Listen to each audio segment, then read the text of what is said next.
Remember when the global economy was booming. The price of everything was doubling. Steel, gas, property. Oil was $147 a barrel. There were over 1,000 billionaires on the planet, and going up. World markets were full of bubbles, and one bubble was bigger than all the rest. Contemporary art. At $77 million. Thank you. This Chinese painting cost a record £3 million. A shiny hanging heart went for almost 12. An Andy Warhol sold for over £35 million. In those days, Damien Hirst butterfly paintings were priced at up to £4 million each, and collectors bought hundreds of them. I have to say, I've had the time of my life. What we're witnessing is a gilded age, much like that at the turn of the last century. I think that we will see $1 billion artwork in our lifetime. Even when the world economy began to collapse, the contemporary art market kept on rising. The prices seemed to defy all reason. It was as if it had become a game that only the billionaires knew how to play. Its rules were a mystery. That's why I spent a year investigating the biggest, longest-lasting, bubbliest bubble of them all. And that's why I recently returned to the same art world to see what had happened since boom turned to bust.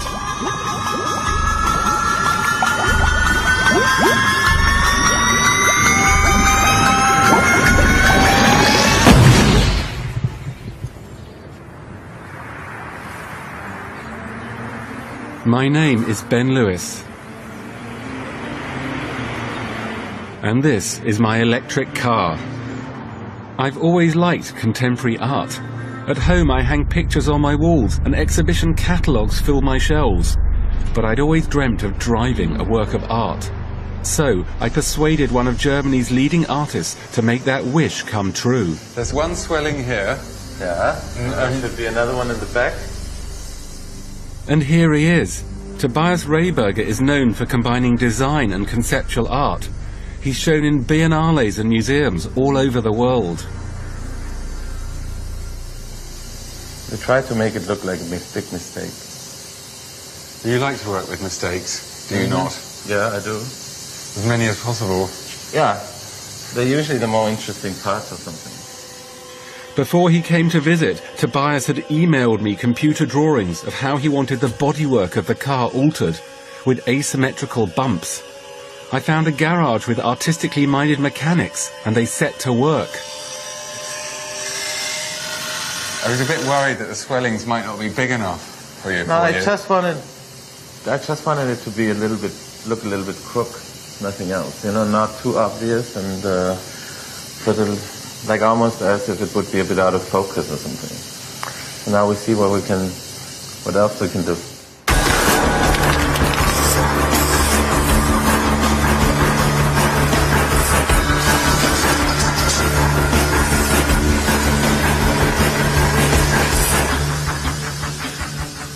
This was my idea of good art. It was colourful and witty. You want more the sportif or the more elegant version?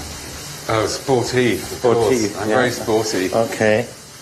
It taught you to see the world in a new way.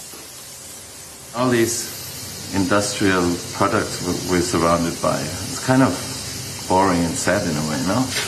I mean, that's why people spray the ghetto blasters or, you know, to make it an object that's individual.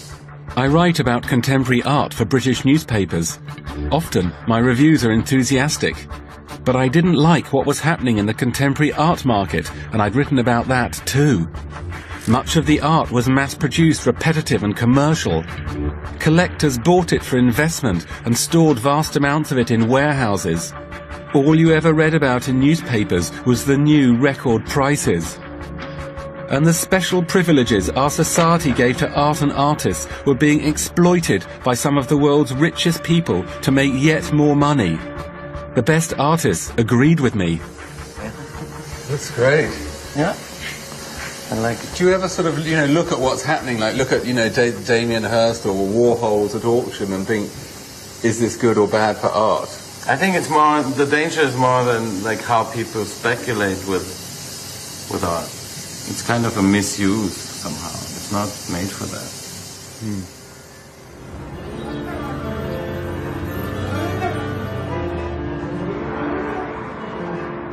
Tobias had given me this work of art for free, but on one condition, that I didn't sell it. The art world is notoriously secretive, and I knew that it would be difficult to investigate it, but at least now I would blend in.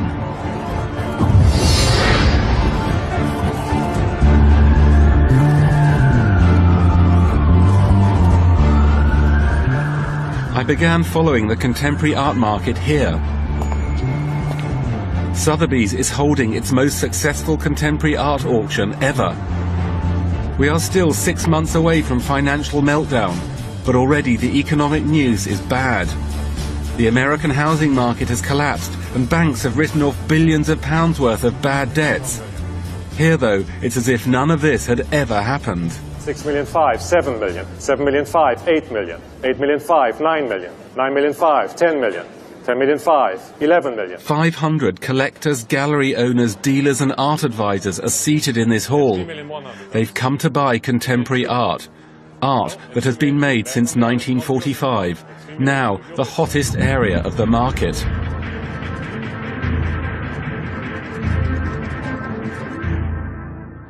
Contemporary art has a broad definition. It includes some of the great names of art of the last 50 years. Artists who are now dead and whose reputations are established, like Rothko and Warhol. And artists who are still alive and producing work, like Damien Hirst and Jeff Koons. Alive or dead, prices for all these artists have increased many times over.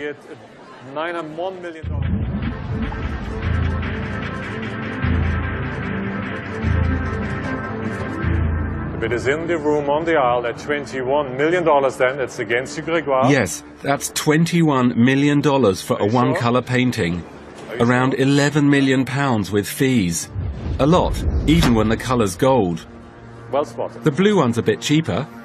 15,500,000. And the pink one's a snip. Selling then for $4,200,000. Some buyers raise their hands to bid on the art for sale. 12 million. Others prefer to offer their millions anonymously over the phone via the auction house sales team. Just a month ago, the IMF announced that losses from the credit crunch would add up to £500 billion. That will prove to be a massive underestimate. But here, they appear to think the good times will never end. That is exactly the bid I wanted to see, and that's 642.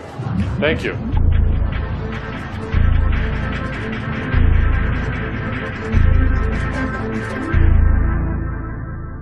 Contemporary art is the lifestyle choice of our generation. Don't you just love seeing where collectors live? Contemporary art also fits into the spaces that we now inhabit. These large sort of 21st century lofts in Manhattan demand beautiful, large-scale works. Hi. Hi. Wow, that's a lot of Murakami. You can still buy the masterpieces of contemporary art, they're still available. You can't buy the masterpieces of Impressionist and modern art, you can't buy the masterpieces of old masters as readily as you can contemporary art. Wow. So you have this whole series of things which have come together, and then you have a situation where there are some very great artists around. Questo è inglese. Ah, di Damien. Damien, Glenn Brown, Matthew Barney. It's not just about rich collectors. The public's relationship with contemporary art has been transformed. Once, it was distrustful and dismissive. But attendances at museums and galleries have shot up.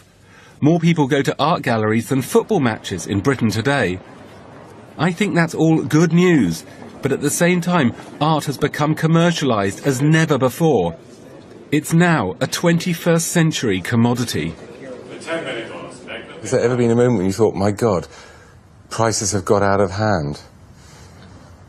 Do you know what I mean? Like I'm the wrong person to ask because I'm very passionate about the art. So I've always believed that this art, that's been made since the Second World War can stand up with any art from the history of art. And many of the great prices that have been made recently have been made for masterpieces of the field. And that is something we should never forget. I agreed with Francis Outred up to a point, but I didn't think his arguments explained the high prices, and I didn't think the most expensive artists were necessarily the best. Selling then for $77 million. Are we all done? Fair warning. Thank you, Patty. Thank you, Ollie. At $77 million.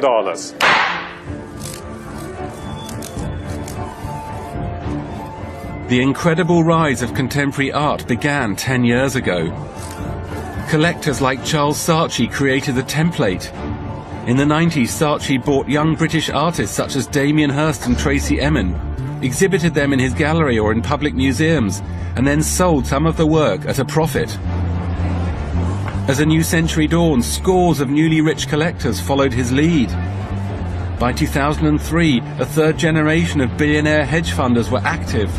They paid millions for Warhol's, Hearst's, and for Richard Prince's Cowboy series.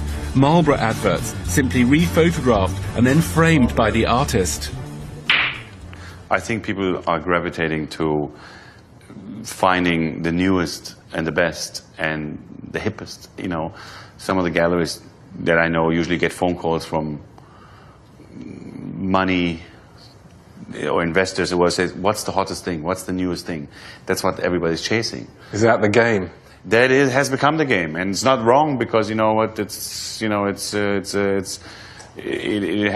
is a commodity like lots of other things. The only difference is you can live with that commodity. You can use it. You can use it for socialization. It gives you a certain type of a status, a certain type of place.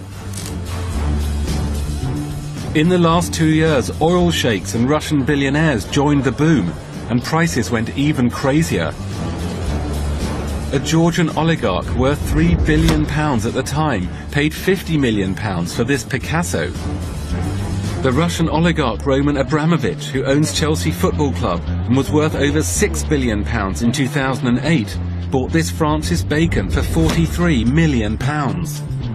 And then the Qatari royal family, worth zillions of billions, bought a Damien Hirst for almost £10 million and a Rothko for 35. I think that there are more people internationally that have the capability and the means and the interest to want to collect these iconic trophy objects. And so they will chase each other and they will push the prices further and further because they want these things and they want them now. In 2008, the world economy began contracting under the impact of the credit crunch. But the art market continued onwards and upwards. There was a new paradigm. People thought that the art market was immune to other economic forces.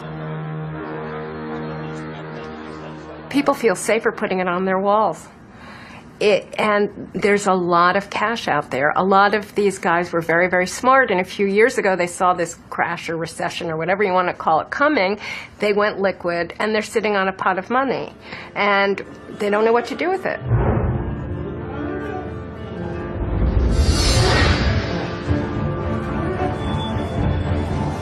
There were people who thought there was more to the rocketing prices of contemporary art than all the new money and all the supposedly exciting artists.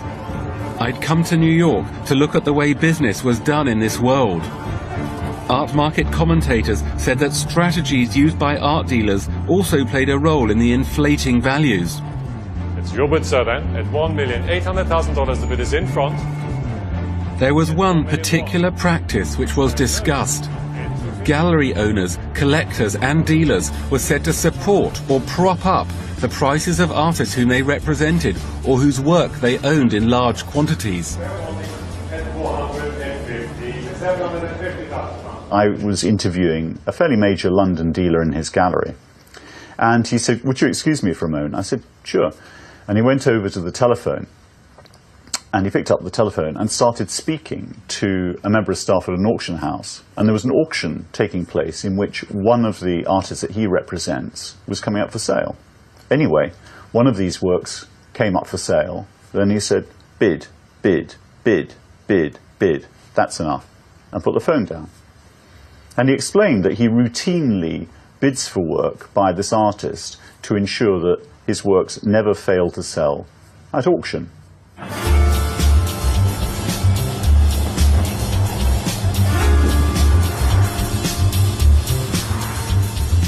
I decided to talk to some of the billionaire collectors about this practice. This is the apartment of Jose Mugrabi. He is the world's biggest Warhol dealer and owns 800 of them. He and his sons built up Warhol's fame and value in two different ways. Firstly, they lent work to scores of exhibitions around the world. But secondly, allegations had been made that they supported and even pushed up the prices of Warhols at auction. Jose Mugrabi had agreed to meet me to discuss this. How does one set a price level for an artist like Warhol? It's very simple. If you have a painting and you think the price is X 100, and there somebody pay 110, the price become 110. In this article it says that you decided to leapfrog the price for jackies. We start to buy jackies at $30,000-$40,000. Right. And then we bought Jackie for hundreds, and we bought Jackie for 300, and we bought Jackie for 500, and we bought Jackie for 1 million, and we bought Jackie for 2 million. So, again, this is it. If the market at that moment was 2 million, so we paid 2 million. People say that also that you protect the prices of Warhols. Does that mean anything? Look, what you mean protect? I'm telling you from the beginning that this is my favorite artist. This is my artist. This is something that I love. This is my passion. So is what you mean protect the prices? I protect no one. I protect myself because I love the artist. You sure? The art market was more confusing than I thought. Jose Mugrabi seemed to agree he was propping up prices, but he said he was only doing that because he loved art so much. 872. Trying to investigate the art market was very tiring. That night I dreamt I was Jose Mugrabi. I was in his apartment and I was saying, why shouldn't I pay more for Warhols than the next guy if I want them that much? Then Marilyn spoke to me and she said, sometimes a man can have too much of a good thing.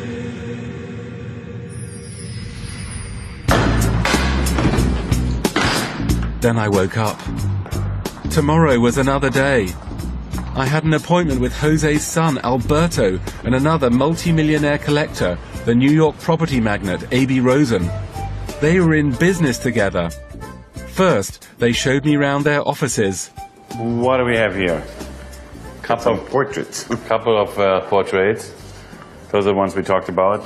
Celebrity series, right? Celebrity series, or what people wanted to be known as celebrities. Some of them didn't make it. Gavin Turk.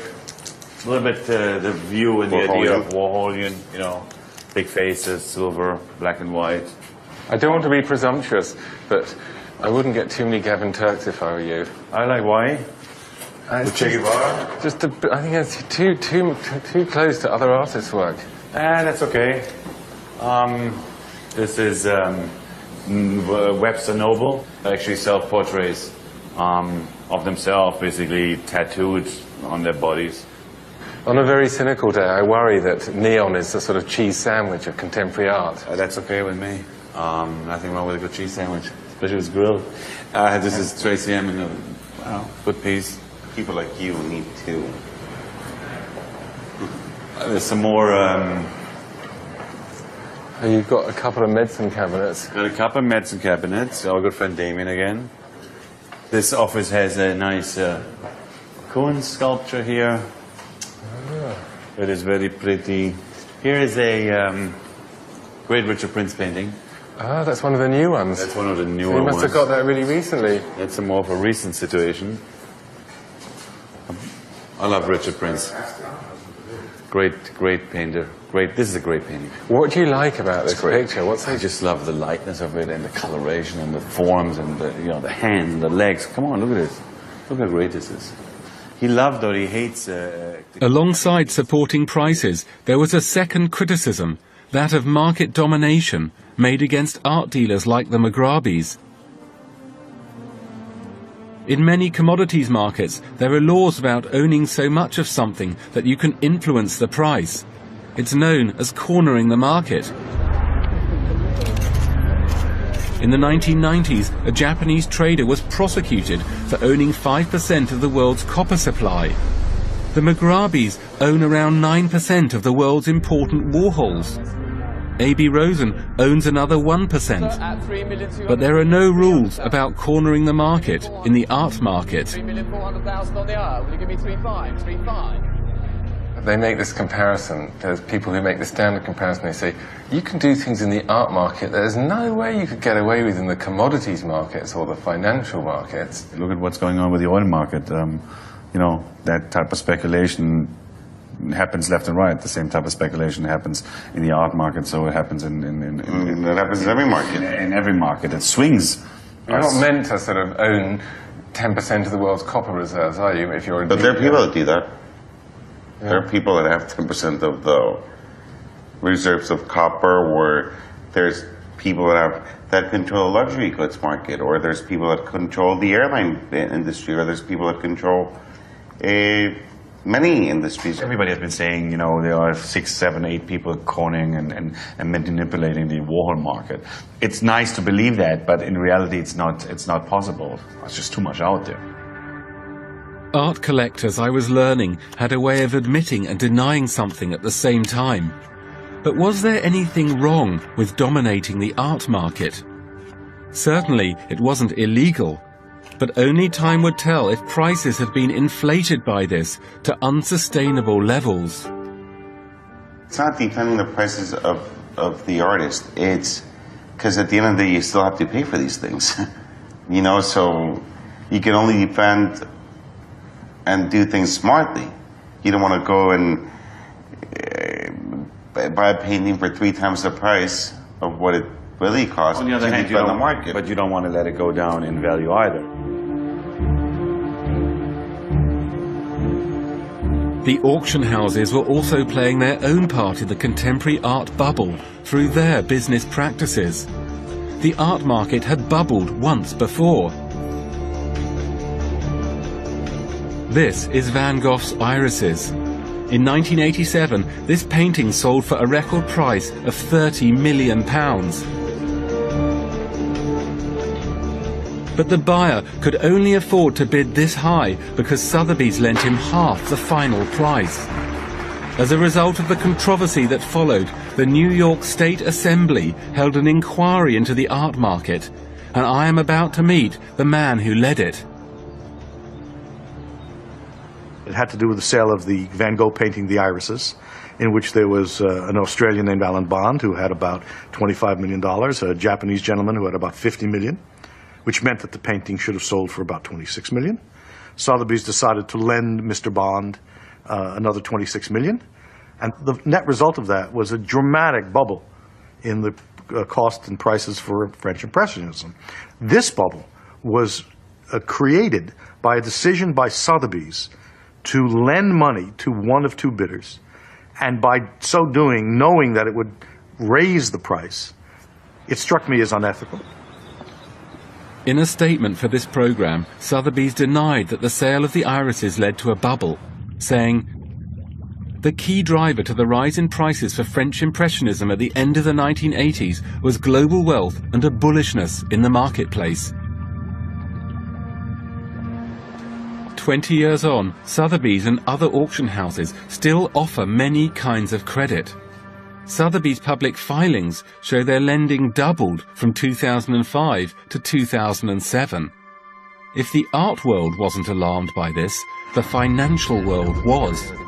In 2008, Sotheby's share price lost 80% of its value from its peak in October 2007. One investor had appeared on business television to talk about the Sotheby's stock he was selling. I'm short the shares of Sotheby's and have Sotheby's bid, yeah. Yeah, which is pretty much on its lows here. So despite the happy talk about the auctions last week and coming up this week, the stock market's not buying it yet.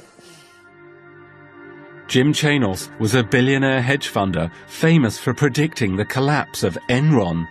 He was now taking out a short position on Sotheby's, which meant betting tens of millions on the fact that the art market was not doing as well as people said. I think the auction market is actually perhaps the most misleading aspect of all of the art market. The auction market is, shall we say, subject to certain manipulation. Well, you said that, I didn't. We began shorting Sotheby's really in late summer of '07, about a little over a year ago. Why? Well, I began to have, based on the fact that I am involved in the art market, I began to have concerns that Sotheby's have become certainly more leveraged over the past handful of years. At a time, probably, as prices have gone higher, when they should have gotten less leverage. Chanos had a second criticism. He was suspicious of the auction house's practice of offering guarantees. In order to attract major works, auction houses promised to pay the seller a guaranteed minimum price, whether the work sold or not. Sotheby's guarantees had increased sevenfold in only 2 years to almost £500 million by 2007. Chanos thought this was speculative and risky. Once Sotheby's got in the business of guaranteeing some certain amount of dollars to me, the seller, they suddenly began making judgments about the values of art. And that took them out of the realm of strictly being an agent. In fact, they are betting that prices will be higher. And that becomes dangerous, because then you become part of the system itself. Both Sotheby's and Christie's refused my requests for interviews to discuss this subject. Sotheby's wrote to me saying, "The frank bias, even contempt you have expressed about contemporary art, which is an important part of our business, is impossible to ignore. While it is your absolute right to produce a programme as you wish, it is also Sotheby's' absolute right not to assist you in your efforts." Later, Sotheby's wrote to me again, disputing Chanos' view of the inflationary effect of their lending and guarantees. The problem that the auction houses have, in Sotheby's in particular, is that they stopped being agents and became principals again. And that is the classic problem in a bubble, whether it be real estate, art, stocks, in which we see traditional middlemen, like banks and brokers, for example, who suddenly decided to become hedge funds themselves. And we saw what trouble that got them into. By the end of July 2008, I knew that the contemporary art market was awash with credit and full of people who thought prices could go up forever. It was just like the UK's property market. Economists had a word for that kind of scenario: a bubble. The classic phase of a bubble is that people get, in the early stages, it develops a momentum of its own. And I think what happens is people get just excited by a rise in price. Excellent. It's $77 million then. One thing that drives a bubble is debt and leverage. The more people can borrow, the more they can defer the payment, the more they can afford to pay, and the more that drives up the price. And once the prices have been driven up, that creates a momentum and everyone wants to get on board. There is no shortage of these goods in the market, and that's another useful feature for a bubble. You couldn't have a bubble in Titian's, because Titian's only change hands once in a generation. Whereas if you have an artist like Warhol, whose legacy of tens of thousands of screen paintings, then of course they're coming to the market by the dozen. Most contemporary art is sold by dealers through their galleries or privately, rather than in public at auctions. But I was developing a theory of how the auction rooms were the key to the contemporary art bubble, and I wanted to run it past the top expert in the field. I had one more meeting in New York with the man who wrote the art world's most carefully read tip sheet, the bare facts. And the illusion is that the auction market is the real market. But that's an illusion, because it's easily manipulated. You've just admitted the auction market is easily manipulated, so you use the auction market to manipulate prices, and then you use those prices set at auction to raise the prices of all the stuff you're selling privately. Duh. That's the game, isn't it? Duh. You're assuming that these guys who are playing the game don't know what's going on. They know what's going on. But wouldn't you rather buy into something? You're a little bit more comfortable buying a Warhol, maybe knowing that Larry Gagosian, A.B. Rosa, and Alberto Mugabe, for the most part, often protect the prices of that. Look, who are you trying to protect here? 20 billionaires who own other Damien Hirst? Don't worry about them. They don't need protection. The billionaires don't need protection, but ordinary people do, because we are subsidizing the art market in various ways.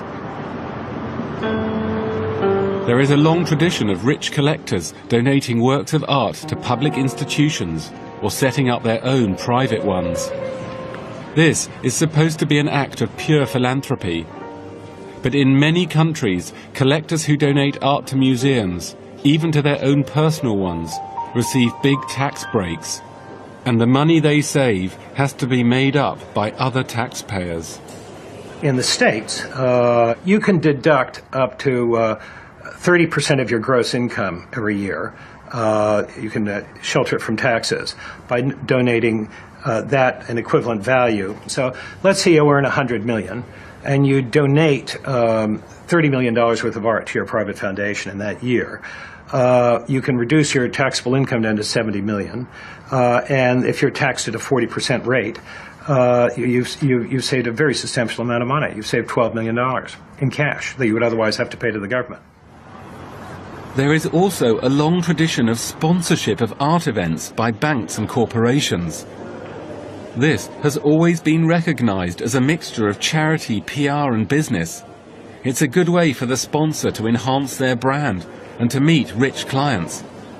But an investigation by the US authorities has revealed that one Swiss bank took this a step further. Billions and billions of dollars worth of U.S. assets find their way into these secrecy tax havens, aided by banks, trust companies, accountants, lawyers, and others. At events it sponsored in America, including the art fair in Miami, UBS bankers had been quietly recruiting rich clients who wished to avoid American taxes. UBS opened 20,000 bank accounts for US citizens that were hidden from the eyes of their tax authorities. Swiss bankers regularly traveled to the United States to target U.S. citizens for net new money, often traveling together to UBS-sponsored functions designed to attract wealthy potential clients, and carrying encrypted computers that allegedly even U.S. customs agents could not read.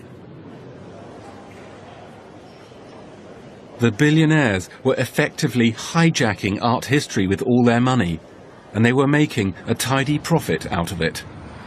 Somebody has said to me recently, he said, well, at the end of the day, Ben, it's just rich people scamming each other. It's not a big deal. Frankly, I'm not interested in the argument we can sustain a dishonest system because it's rich people who are being dishonest. That goes back to the class and cultural condescension that I noticed across this whole community when we first got involved. Speculation, mass production, public exhibition, price protection, and a love for art all helped create the contemporary art bubble. But according to the rules of a bubble, there will always be a turning point when people stop buying and prices fall. If this happened in the art world, then auction houses like Sotheby's would be burdened with the debts from guarantees on works they couldn't sell. And dealers like the Mugrabis would be saddled with large inventories of work from artists whose prices they were supporting. I think dealers are loaded with inventory.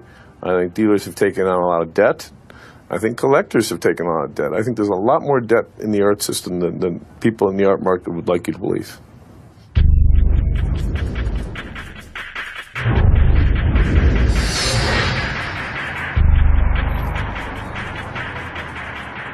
There was one artist above all who was at the center of the contemporary art boom: Damien Hirst. He made his name in the early 90s with his famous shark bought by Charles Saatchi. By 2007, he had at least 6 studios around the world where over 150 assistants made his work in series. Animals in formaldehyde, medicine cabinets, spin and spot paintings. He was represented by the world's most powerful galleries, Larry Gagosian in New York and J. Joplin's White Cube Gallery in London.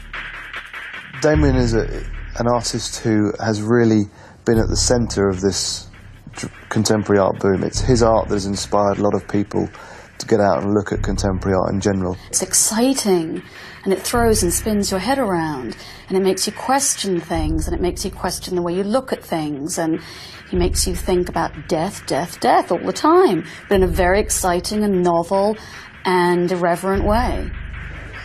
By 2008, Hearst was, according to some reports, a dollar billionaire, whose every show was said to be a sellout. But behind the headlines, Hearst had not been as successful an artist as he appeared. In June of 2007, he exhibited a new work of art, the most expensive in history, with a price tag of £50 million. All summer, the gallery looked for buyers. Why didn't you spend £50 million on Damien Hirst's You diamond tried. encrusted skull? No, I tried buying the skull. You tried buying the skull? Absolutely. And it's something that I would have loved to have bought, or still love to have bought, because it's such an important piece in my opinion. And were you prepared to pay the full asking price? No. Otherwise you would have ended up with it. No. But I had a number in mind that I would have bought it for, and we spoke to them seriously about it, but 35 what? Million. What? Pounds. No, that's too. That we were thinking about a little less than that. In August 2007, Hearst Gallery and his business manager Frank Dunphy told journalists that they had sold the skull for its full asking price to a consortium of investors.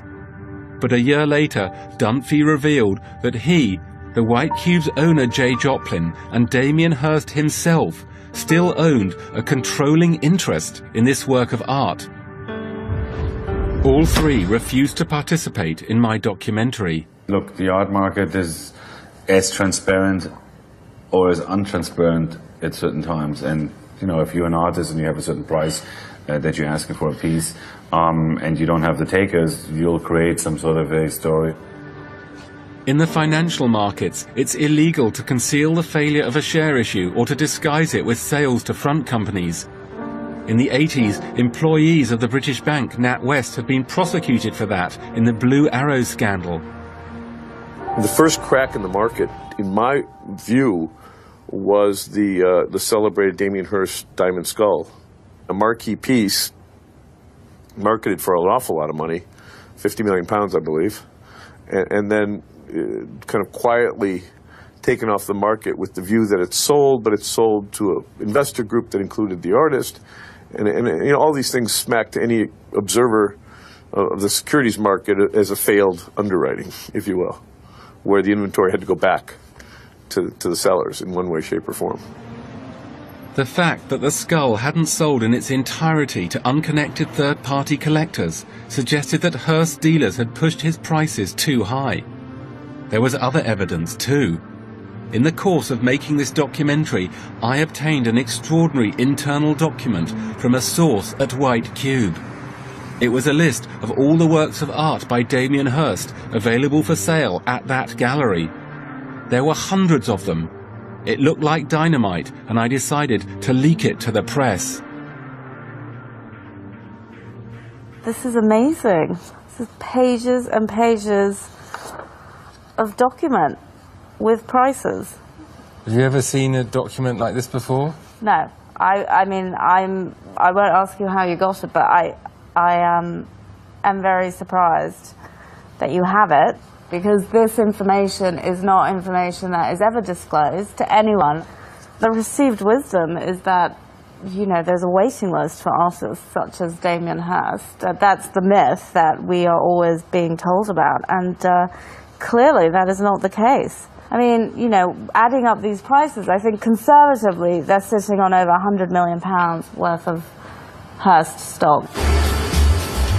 The art newspaper ran with the leaked inventory on the front page.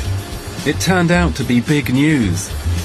The story was picked up by newspapers all over the world, from India to Germany to America. In Britain, the Sunday Times wrote about it and asked the White Cube Gallery to comment. I spoke to the head of press, who basically said, that's a complete lie, we sold everything.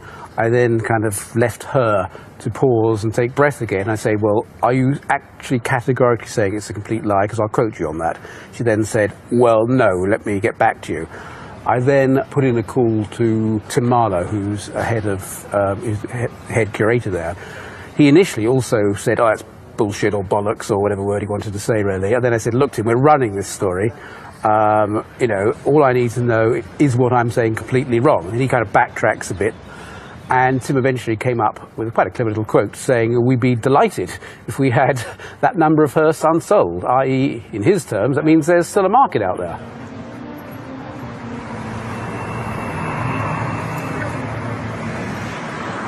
Meanwhile, the general economic news became ever more apocalyptic.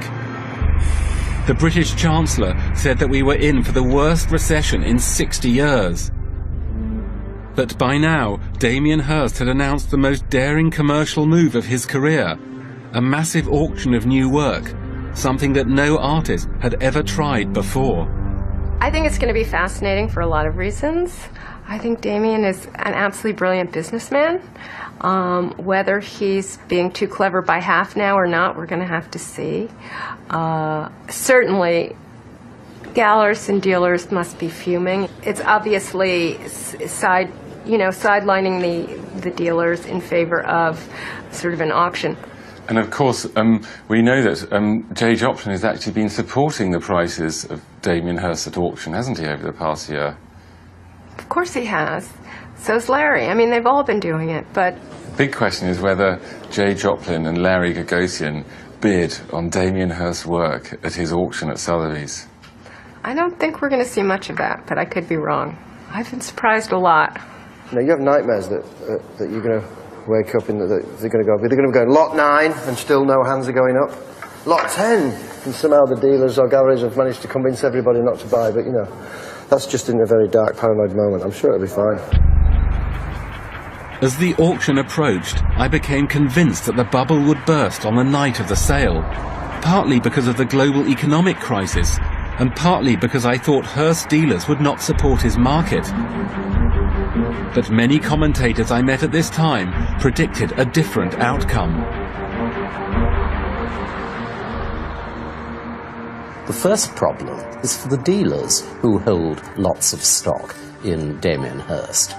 Jay Joplin, Larry Gagosian, they're in catch-22.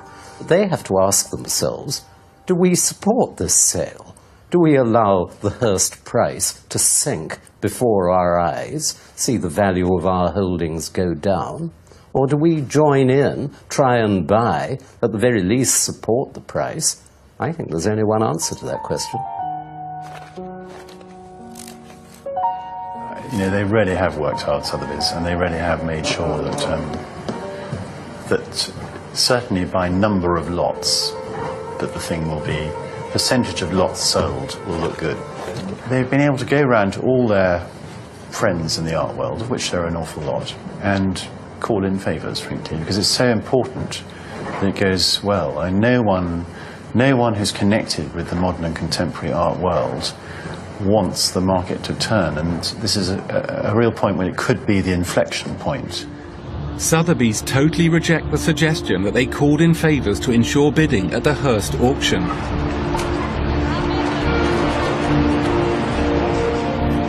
On the day of the auction, there were two important stories in one of London's daily newspapers. On the cover was the worst financial news since the 1930s. And inside was an article by me. Sotheby's didn't know I'd leaked the Hearst inventory, but they'd banned me from attending the auction in a professional capacity, citing my bias against contemporary art. So I waited outside. It'll be incredible.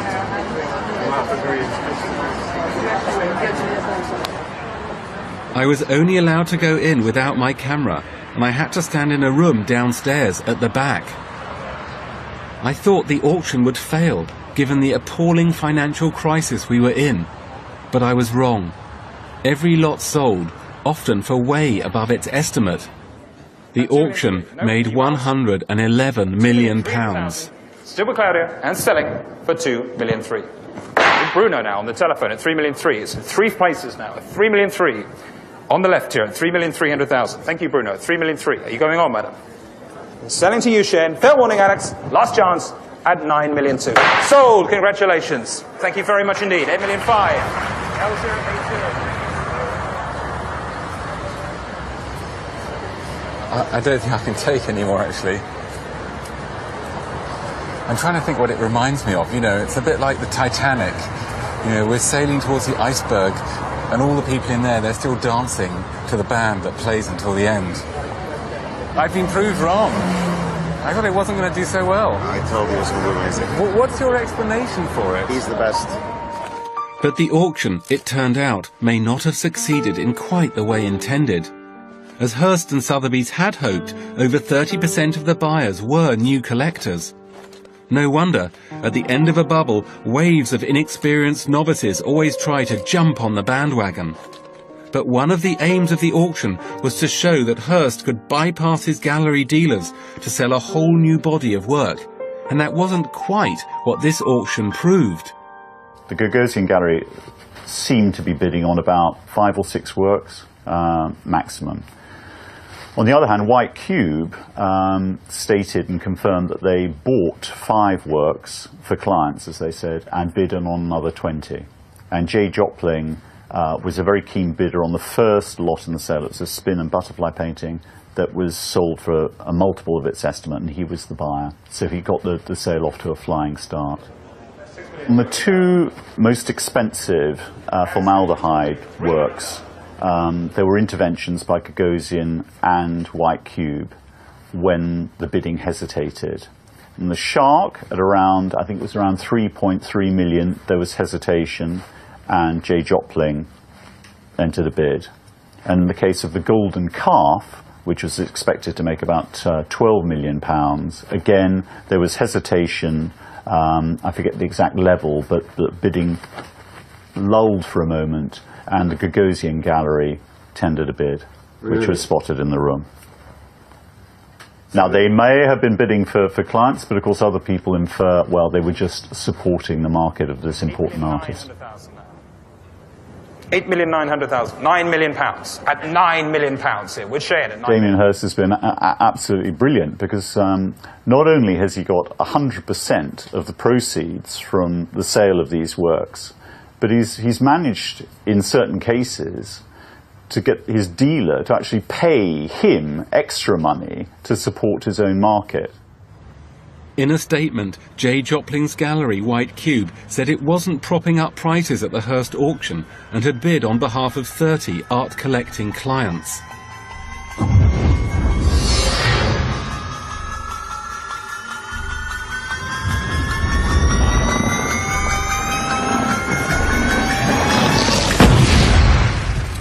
Lot number 345, the Diamond Dust Shoes by Andy Warhol. And we will start this at £190,000, 200,000 now, at 200,000. The bubble did not burst on the night of the Hearst sale, but it proved to be the last hurrah. The auctions in October and November were a disaster. At 220, all done. Last chance then at £220,000. When the auctioneer says passed, it means the lot has not sold. The auction houses sold around half their lots and made around half of what they expected. More than £300,000 now. Down it goes at £300,000.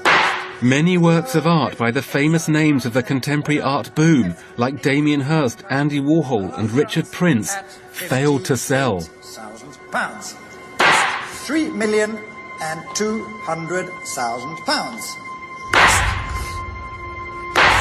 Was it the end of an era tonight? No, my friend. It was another bad sale. You think so? It was a horrible sale. But we know that in the past 3 or 4 years we've had lots of speculation on property, don't we? We've had lots of speculation on oil.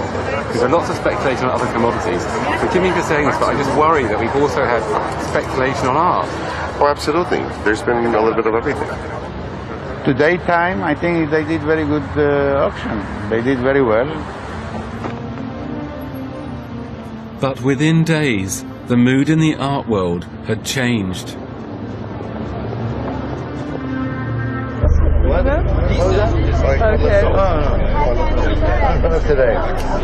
The Mugrabis consigned at least 30 works of art to the auctions in the autumn season.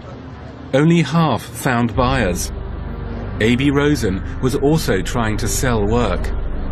A.B., can I just ask you a couple?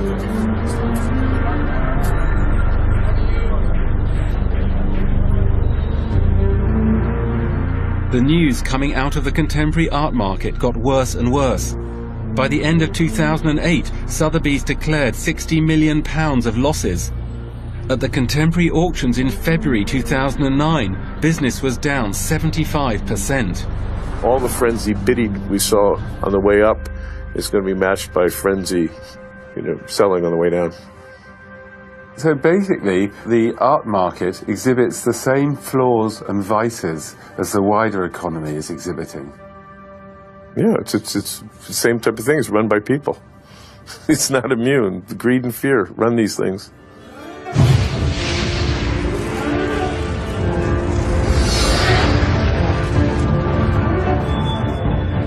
I returned to the contemporary art market a year after the financial collapse.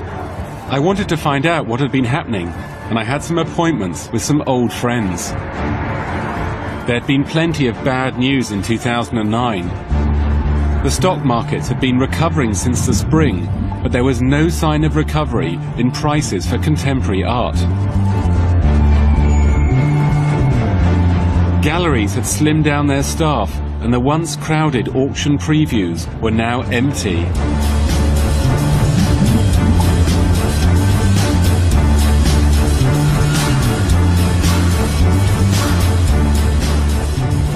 In May, this sculpture by Jeff Koons sold at Sotheby's for only £3.5 million. It had reportedly been offered for sale for over £10 million in autumn 2008. And the eventual buyer was Koons' own dealer, Larry Gagosian. Nevertheless, contemporary art was still being bought, and many people from the art world thought they'd had a lucky escape. Do you think it's been a crash? Correction may be a better term. Serious correction, but 50% correction. Well, again, it's artist by artist. But a lot of the top names, like Damien Hirst and Jeff Koons, they've seen their prices plummet the furthest, haven't they? Well, if you were Richard Prince selling paintings at $7 million, 80% correction down to $1 million, you can survive on that. What other industry has had maybe a 70% decline of revenue and is still surviving? It's pretty remarkable. But in order to survive, galleries and auction houses had changed the way they did business.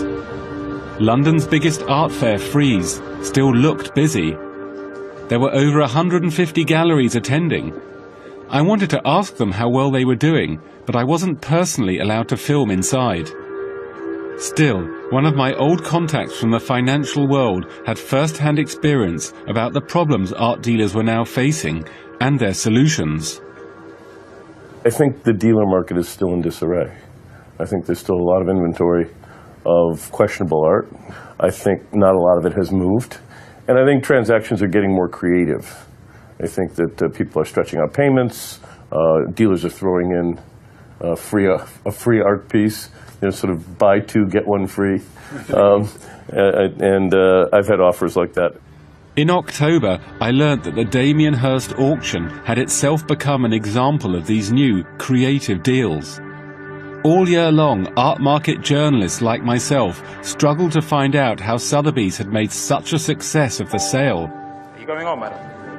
Selling to you, share. Fair warning, Alex. Last chance at 9 million soon. Sold. Congratulations. I discovered that some buyers had been given unusually generous payment terms and had yet to complete their purchases. Did you buy work in the evening sale or the day sale? Both. Really? So big pieces? Big pieces. For several $1 million? Yeah. Really? Yeah. We got a special option to extend the payment plan. And did you have to renegotiate terms with Sotheby's after the auction? Just, no, later. We renegotiate much later and agreed with schedules. For a year or something? Yeah, approximately. The normal payment term for auction buyers is between 1 and 3 months, yet at least one of them was given a special deal after the Hearst sale. But today is October the 6th. Presumably if Sotheby's gave you a year to pay, you would have... No, we have a good schedule with them, good terms. So longer than a year even? Yeah, absolutely, yeah. Are you paying interest? No. Wow. In the months after the auction, Damien Hirst had closed down his studios making butterfly and spin paintings and sacked scores of his assistants. Now, he had just opened his first exhibition of paintings which he had actually made in his own hand. It was a sign that the contemporary art market had changed fundamentally. Even those who thought the art market had been saved knew things would never be the same again. The most important art movement of the last 10 years, unfortunately, wasn't art, it was the art market. It wasn't the equivalent of pop art or minimal art or conceptual art. That the ism that happened in the first 10 years of the 21st century, unfortunately, was the art market. So now it's due. It's time for the artists to step up. And if something leads the art world and the art market out in the next 10 years, it better be the art. Maybe they'll stop sort of gluing 20 butterflies on a piece of canvas painted the same colour 1,000 times. Yeah, the idea that it was too easy. They had no risk involved. If I want to make an 80-foot golden penis that's got a video installation that can only be shown outdoors, an edition of 9, you know, no one's going to put up with that anymore. The art world is divided about what the future holds. Some say that prices will eventually recover. Others that they will never again reach the levels of May 2008, when I began my film. Some good things have come out of this craze. Art is now part of our lives more than it ever was before. Some of us even drive it round London. But the excesses of the last 5 years mean that the great contemporary art bubble will surely go down in history as the epitome of the vanity and the folly of our age.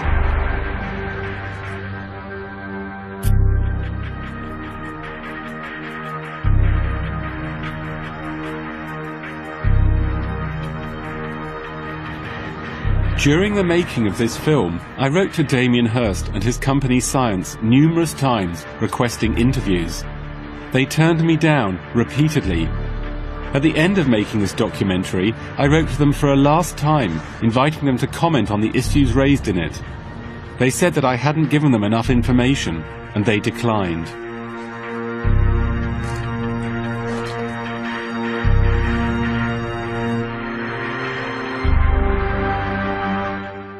And our Modern Beauty season continues with Why Beauty Matters on Saturday at 9 over on BBC Two. And here on BBC 4 next tonight, there's comedy with Flight of the Conchords.